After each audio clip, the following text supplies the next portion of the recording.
po jako akawuwo babera batulangira mbu abalema situtegeera tuli baavu ate sente zaffe ze batuwadde lwaki bazibba. Ensimbi kanaaluzaala ze zimanyiddwa nga special fund eziva mu gavumenti okulakulanya ebibiina by'abaliko obulemu nga zino ze balumiriza abakulu mu kibuga Masaka okwekobaana ne bazibba. Bano nga bakulembeddwamu omukiise waabwe omulonde mu kibuga Masaka Vincent Ssentongo balumiriza nti balina okufuna obukadde 5 buli kibiina okuva mu gavumenti ez'okusitula embeera zaabwe kyokka ng'omulundi guno zanyagiddwa ng'ebibiina ebimu byafunye wakati w'emitwalo 3 n'akakadde kamu n'ekitundu. Buli kibiina ekyewandiisa kirina okufuna miliyoni 5 eza Uganda.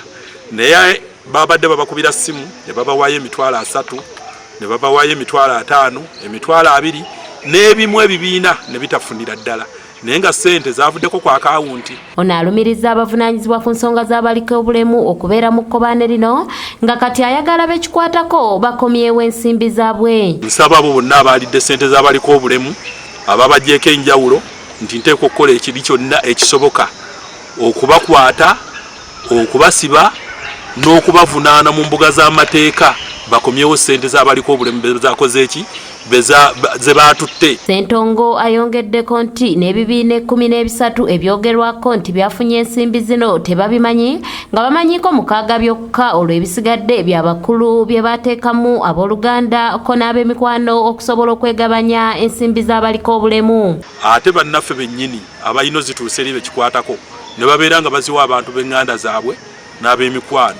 Ffe abalina zifuna ne tuyagga n'abantu baffe ne batuuka okufiira eyo ne mu byalo nga tebalina na bujjanja bisooka sente zaabwe zajja. Mukasa Muzungu omu ku baliko obulemu agamba nti enviiri zamuvudde ku mutwe bwe yalabye obubaka okuva mu banka eraga nti ensimbi z'ekibiina ziggiddwayo ku akawunti ate nga yeetalina watadde mukono n'aweera okuleebyaleebya banka mu mbuga. Obusungu bwennyina nga nze Mukasa natuuse mu banka okusayininga tugiyeyo sente kabanga balina omutima gwe baagalako neŋŋaana nesikiriziganya nabo okusayininga n'enfuluma naye nadde ndi mu kuwongera sinatuuka nagendaga nga message ejja ku simu yange edaga mbu sente nziggyeko. Kati Finance Trust Bank yafunye etya obuvunaanyizibwa okujjako withdrawinga sente nga sinze nzisayiningidde. Abaliko obulemu abalala bagamba nti kira bwe batuuka mu banka nga basooka kubasindika basooke bakkiriziganye n'abakulu mu kibuga Masaka olwo balyoke babawa ensimbi zaabwe. Fuzi baayo naye abantu abatambula obulungi abasasula omusala gwa gavumenti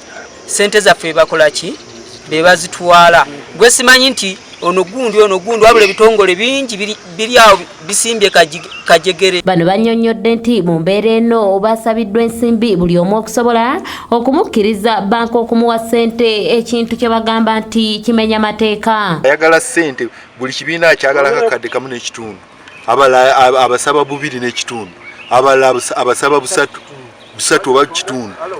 Ekintu ekyo nga kiraba kikyongera tunyigiriza. Naye kati era batandise n'okuteekawo obukwakkulizo bye balina password ng'ogenze mu banka obwo bubbi. Kati baagala akulira okulwanyisa enguzi kakiiko akasibwawo pulezidenti Kano Idisi Nakalema ayingire mu nsonga zino basobola okufuna obwenkanya. Okwemulugunya okwo okuliwo mu bantu abaliko obulemu twagala tukwatagane ne bekikwatako batunnyonnyole oba ffe tutabitegeera bulungi tubitegeere oba bo be balina ensobi yeeveeyo kagamba sente zisobole oganyula abaliko obulemu. Omubaka wa pulezidenti e Masaka Fred Bamwine akakasizza nga bwe yamaze dda okufuna okwemulugunya kw'abaliko obulemu bano era ng'alagidde ekitongole kya poliisi ekinoonyereza ku buzzi bw'emisango okuyingira mu nsonga eno.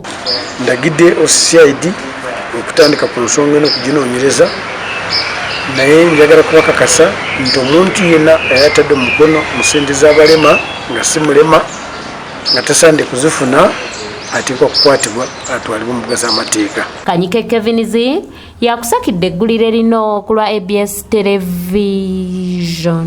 Biina ebyempewo ebirala bye bataddewo nkakasa nti bijja kuvaawo bakomyewo sente ezo.